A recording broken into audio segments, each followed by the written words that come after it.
Hello everyone. Jamie Trull here, your favorite CPA and profit strategist. And I am so pumped about what I'm talking about today because this is something that my team has been working on behind the scenes for a while to bring to you. And that is our brand new money personality quiz. Okay, so this is going to tell you what your money personality is. There are 8 different potential options of what your type might be. It's based off of the Sacred Money Archetypes, which is taught by Kendall Summerhawk. I am a certified coach. And so I've really been so excited to bring this to you because even though I teach business finances, I teach, all the different tools and resources and things to have to be able to price your products and services and know what to invest in and make a plan for yourself and your money, right? And to pay yourself more, all of those things. What I've found in doing this work is that our mindset is so incredibly important, and understanding ourselves, right? Being completely aware of the things that, we do that are amazing and that are strengths of ours, and potentially the challenges that are likely to get in our way is so critical. I will take pretty much any personality test you put in front of me. I love them all. I love the Enneagram. I love Myers-Briggs. I could talk about them endlessly. And this is my new favorite because it's specifically talking about money and the way we view money and our habits around money. And I found it completely enlightening when I found out about these money personality types. So I want to bring it to you, and hopefully you will find it just as enlightening as I do. Now, before I jump into what those personality types are, I want you to take the quiz. I don't want to influence you by telling you about them. That might change the way that you answer the questions. So I want you to go take the quiz first, jamietrull.com/quiz. Okay, go take the quiz, pause it right here, and then we'll be right back. Okay. We are unpaused now. Hopefully you've taken the quiz. Make sure to check your email because you are also going to not only find out about your number 1 archetype, but any other archetype that is in your top. You're going to be able to get all your results for all of the different 8 archetypes. And that's going to give you a more fulsome view of what you really are. So in this specific personality type, you're going to want to look at your top 3. Okay, so your top 3 are really the ones that are the most influential in your life. So don't just look at the first one. The first one can be really useful, but you might even have a tie for first. So you want to look into that and make sure that you are finding your top 3. It might be your top 4 if there are ties in there or something, but you'll be able to really hone in on the ones that are most impactful in your life. Don't worry about the ones past that. Those are not super influential to you. Even though we all have a little bit of all of them in us, there are usually 2 to 3 that are going to be most prominent in our decision making around money. And another really funny thing about these money personalities or these archetypes is the fact that they can interplay with one another. So you may have 2 different archetypes that are wildly different from each other, and that might give you a little bit of insight as to when you have some inner turmoil potentially, right? When are you fighting with yourself about maybe spending money? Part of you wants to spend it, the other part doesn't, right? Or something like that. And you might be wondering why in the world, sometimes you act one way, sometimes you act another. And that might be because different archetypes are coming out at different times. And the great thing about this quiz too, is it's going to tell you not only about your archetype, your strengths, your challenges, the things that are your gifts, right? It's also going to identify some areas where this may show up in your business. So this was primarily built for business owners because that's who I teach. And so if you're a self-employed business owner, have a side hustle, it's going to tell you things that you might be falling victim to or you might be more likely to based on your archetype. So definitely make sure to read through those results and then go find the results for your other 2 top archetypes and read those too. And just think about how you might have felt, kind of that interplay between those archetypes in your life. Okay, so I'm going to give you a super duper quick little description about each of these different archetypes. And again, when you take the quiz, you're going to be able to go deeper into each of these. But I think it's really interesting to just kind of hear about all of them after you've taken the quiz and really understand their differences. So the first archetype we're going to jump into is the ruler. And the ruler is the inner empire builder. Okay, they are building an empire. They are out there making things happen. Business owners, entrepreneurs, a lot of them have ruler in their top archetypes because they are chasing those big dreams. They might be workaholics. Their business might be a really big part of their lives. It's something critical to them. They're thinking about it a lot. They are chasing those money goals and they really love what they do most of the time. But a lot of times rulers also have a lot of fear. They might not be paying themselves enough in their business because they don't want to take money out of their business. They want to leave it in there just in case, right? They may be setting goals that, they think will make them feel a lot better when they hit this monetary goal, but then it comes and it goes and they don't feel any different than before. And now they're on to the next goal, right? So our rulers are people who tend to take things on themselves. They tend to want to do things by themselves, right? They might be less likely to invest in having a team because they think that they can build it themselves, but they might be doing themselves a disservice by that. They are typically the ones who end up in burnout, right? It is not uncommon for a ruler to be working so hard and doing all the things and to just feel like, is this even worth it? And be completely burned out. I understand this one very, very much. This is one of my top 3 archetypes. And so a lot of business owners fall into the category of ruler.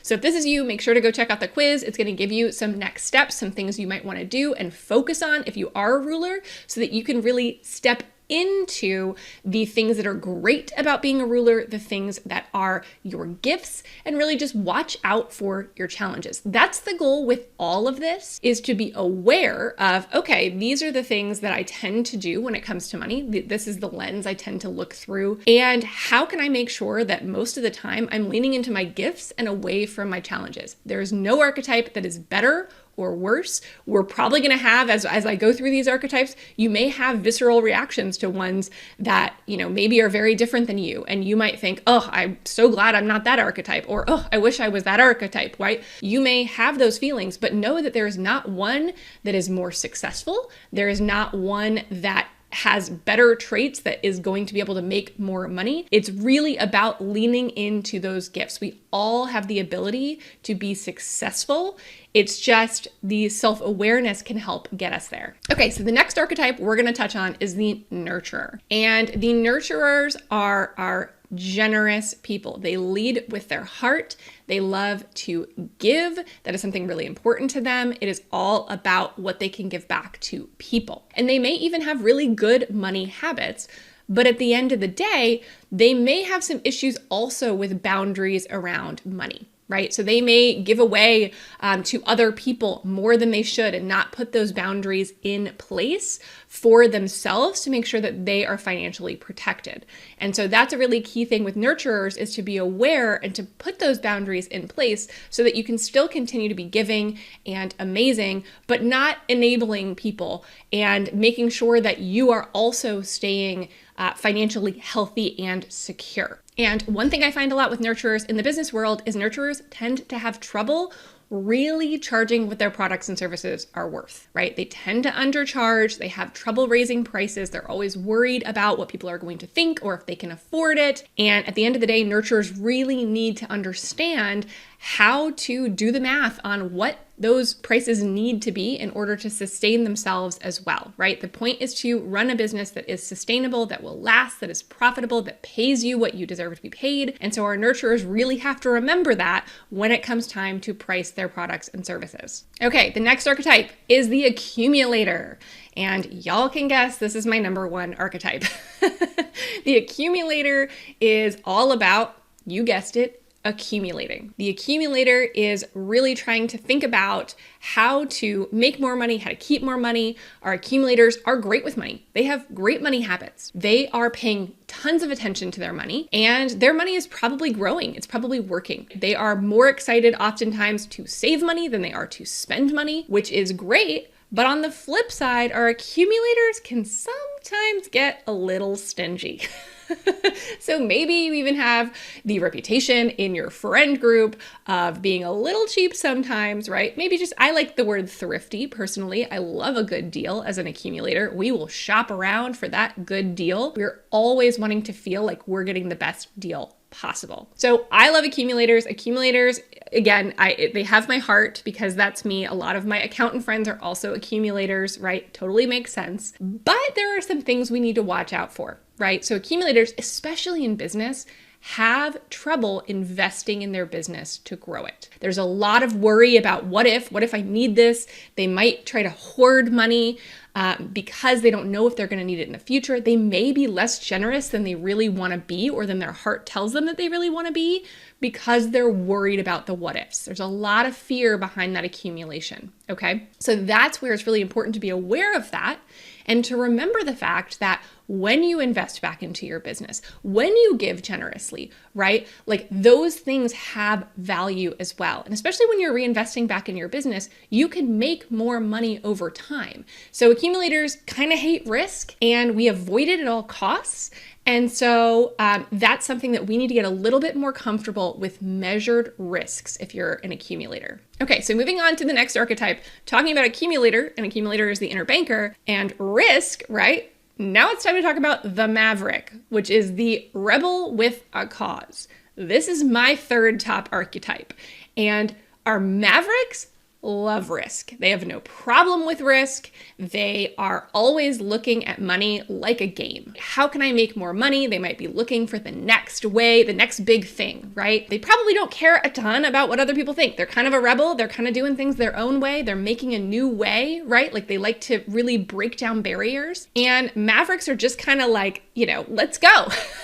Let's do this thing. And what's funny about Mavericks is that they can definitely get themselves in a little bit of trouble this way. They can take unnecessary risks. They can go into debt unnecessarily. They kind of just figure it'll all work out and they have a lot of confidence in themselves to get it figured out. And so Mavericks can sometimes put themselves in a financially precarious situation because of that mentality. So it's about, for Mavericks, figuring out how to make measured risks, right? Take informed decisions to be able to reinvest in your business, to not be chasing the next big thing, right? To really be practical about growing your wealth.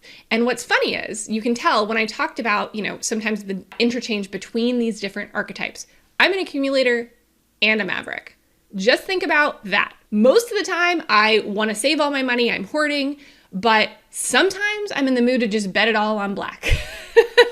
And those two archetypes fight with each other. They both love money. They both, are good at saving money, good at accumulating money, I guess I'll say. But what they want to do and their attitudes towards money and risk are completely different. And I feel that inner turmoil when I'm trying to make a decision on something. That's an example of how these different archetypes can play against each other and can make you feel conflicted when you're making decisions. Okay, the next archetype is the Alchemist, and the Alchemist is the idealist. And alchemists can be really creative. They can make money in a lot of really creative, out-of-the-box ways. And they probably have a little bit of a complicated relationship with money, right? They can make it, they can get creative with it, but they also kind of hate it a little bit. And they kind of hate that they need to do it. They might be really frustrated about the injustices that exist in the world and the inequities that exist in the world. And that might be contributing to this inner turmoil around money, right? And the need to want to have it, but also the frustration that that's even necessary. So this love-hate relationship with money for alchemists can make it a little bit so there's a yo-yo, right? Maybe at certain times they're really into it, they're making plans, they're going forward, they're getting creative with the way that they're making money. And other times they're potentially relying on other people for financial support and really kind of, turning a blind eye to money in general and habits and things like that. And I think something really important for alchemists to remember is that when they do well, right? When there is more economic power in hands of alchemists, there's going to be more good done in the world. You can do a lot more of the positive things, right? If you want to fight for justice, having economic power to do so is really, really powerful to actually be able to make change. All right, moving on. The next one is the connector. And our connectors are the relationship builders. These are our people. They care about people. They are kind of similar to the nurturer. A lot of people who have nurturer as a high one also have connector as a high one because they're really people focused, right? They love connecting and they don't even want to deal with the money stuff. They are very likely to kind of not look at it at all, to ignore it as much as they possibly can until they can't anymore, to be financially taken care of maybe by somebody else, to want to offload that financial decision making, right? In your business, it may come up if you are a connector that you just want to hire someone. You want to hire an accountant to get it done with. You don't want to think about it. But the truth of the matter is, with so many financial decisions in our business, nobody cares as much about our business or knows as much about our business as we do. And that's why it's so important that we make sure that we are fostering these skills within ourselves and we're not completely ignoring them or outsourcing them. Connectors also, because of that, can be the ones that get taken advantage of, right? Maybe they trust someone else to be managing their money and, that person is not trustworthy, right? Or perhaps they are taken care of and then something tragic happens in their lives and they have to step in and be responsible with their money and they don't even really know what to do, right? So this happens a lot in divorces sometimes where people then all of a sudden have to figure out, usually women, what the heck to do that never really dealt with money to begin with. So our connectors love people. They have so many gifts for connecting with people and empowering people and building relationships, but they also need to make sure they're paying attention to their money and they're not just turning a blind eye. And then we have our celebrities, and our celebrities are so much fun. They are the big shot, right? They are the ones that are larger than life. They like to be the center of attention. They like to have eyes on them. They really like what wealth can do and the status that it can potentially afford, the things that you can buy. They like the finer things in life, right? Our celebrities just have an air about them. You know a celebrity when you see one, right? There's just this diva energy that is so effervescent in a celebrity. And a lot of business owners are celebrities. Pretty obviously, right? One of the problems that celebrities have is sometimes their outward appearance and what they're trying to project doesn't actually match their bank balance, right? Maybe they're overspending. They do not have issues typically with undercharging. That's not a problem for them. They will charge top dollar because they know they're worth it, right? But not a lot of that will necessarily make it down to the bottom line because a lot of it gets spent on other things. So if you're a celebrity, one thing to remember is it is amazing to want the finer things in life. And that is a great goal. And as a business owner, that's something that you have control over. But you want to make sure that you're not spending all of the money you're making within your business, because then that leaves less for you to actually pay yourself and to use in your personal life any way that you want to. So when celebrities lean into their power, their magnetism, right, their visibility, they can do amazing things if they're also being financially responsible on the back end. And then that can allow them to pay themselves more and do whatever the heck they want to do with it in their personal life. And then we have our romantics, which is the last of the 8 archetypes. And our romantics are the hedonists. That's what they are also known as. Basically, they love the finer things in life too. They love to be able to do what they want to do, but it's for different reasons than the celebrity. The celebrity loves status, right? They love the status that comes with wealth and money. For the romantic, they love to just be able to do what they want to do. They are YOLO all day long, right? They don't want to have to worry about budgets. Romantics are not a fan of budgets, and they just want to be able to spend when they want to. They only live one time. They want to be able to enjoy every moment of life. They really, really hate restrictions. Romantics love indulging themselves. They love to treat themselves. That is something they get a lot of enjoyment out of, and they probably are really, avoidant of money habits. They don't really want to get into it. They don't really want to pay attention to it. It does not feel fun to them, right? But they probably also love to shower the people that they care about with lavish gifts and amazing things. Romantics very often are thinking just about, the near term future. It's much harder to get a romantic excited about saving for retirement or something so far out in the future. And one of the things that can be really helpful for a romantic to recognize is the fact that when you have financial security, it means you're better able to live life to its fullest, that you don't have to be worried about it. You don't have to be restricted if you have really good habits around your money. All right, so that was the 8 money personality types. Make sure you go take the quiz, jamietrull.com/quiz. I want you to comment down below. Tell me what your top 3 were. Read through them. Tell me if it resonated with you, what did resonate with you, what maybe didn't, or if you feel that inner turmoil. I want to hear from you below after you take the quiz, because I think this stuff is so interesting. And especially let me know if you are a accumulator, ruler, maverick like I am. Thanks for joining me today. Make sure that you take the quiz and comment down below and like and subscribe, and I will see you next time.